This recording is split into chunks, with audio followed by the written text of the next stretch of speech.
ইলেকশনটা গেলে তারপরে উনি টের পাবেন।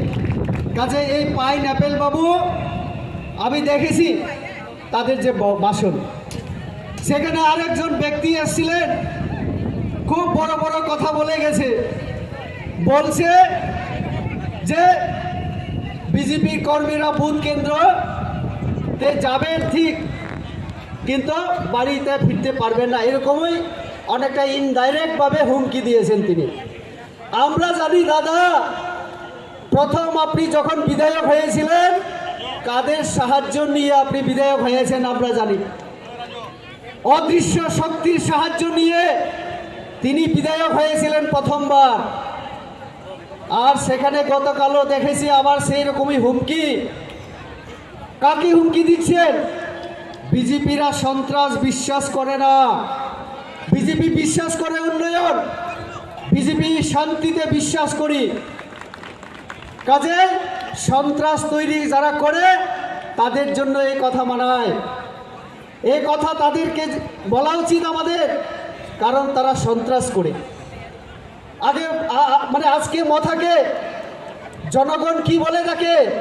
লাল সন্ত্রাস বলে থাকে, লাল সন্ত্রাস। কেন লাল সন্ত্রাস?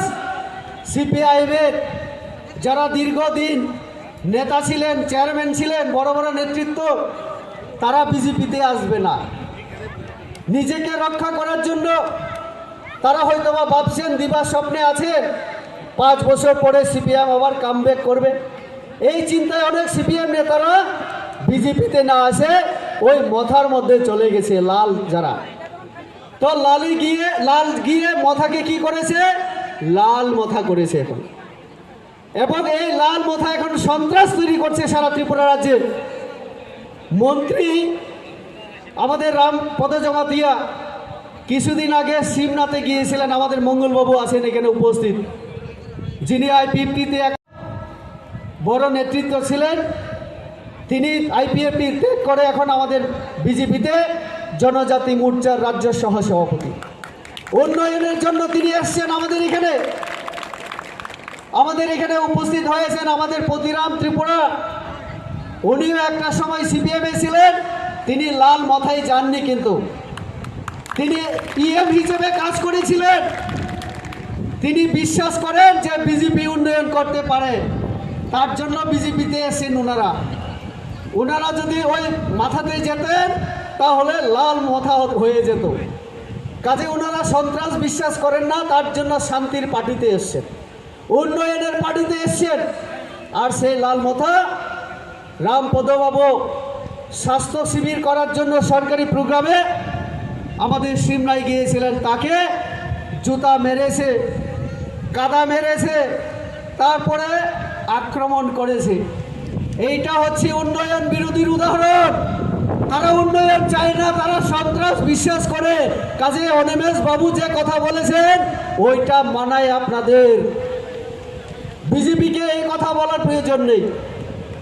অনিমেষ বাবু আরেকটা কথা বলেছেন, যেটা আমি আমার ফেসবুকের পেজে আমি লিখেছি।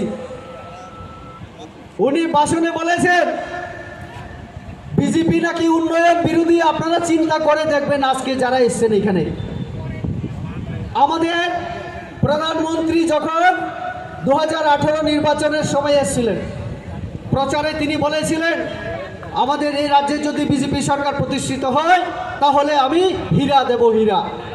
হীরা মানে H for highway, I for internet, R for railway এবং এ ফর এয়ারওয়ে। অর্থাৎ জাতীয় সড়কের কথা বলেছিলেন, জাতীয় সড়ক দেবেন। আরও একটাই মাত্র জাতীয় সড়ক ছিল আমাদের, 44 ন্যাশনাল হাইওয়ে জাতীয় সড়ক। এখন আমাদের এই 44 জাতীয় সড়ক, এটা এখন 8 নম্বর জাতীয় সড়ক। এবং এই সড়ক ধর্মনগর থেকে আগরতলা সাবরুম, তার মানে কাজ হচ্ছে, ডাবল লেনের জন্য কাজ হচ্ছে। গতকাল অনিমেষ বাবু বলেছে যে এই মানে উনি বলেছেন যে গিয়ে দেখুন 18 মোড়া রাস্তার কি বিশ্রী অবস্থা, নাকি সুন্দর সুন্দর গাড়ি নাকি বিশ্রী হয়ে যায়। তিনি বলেছেন যে 18 মোড়া রাস্তা নাকি খুব করুণ অবস্থায়, সুন্দর সুন্দর গাড়ি নাকি বিশ্রী হয়ে যায়। আমি ওনাকে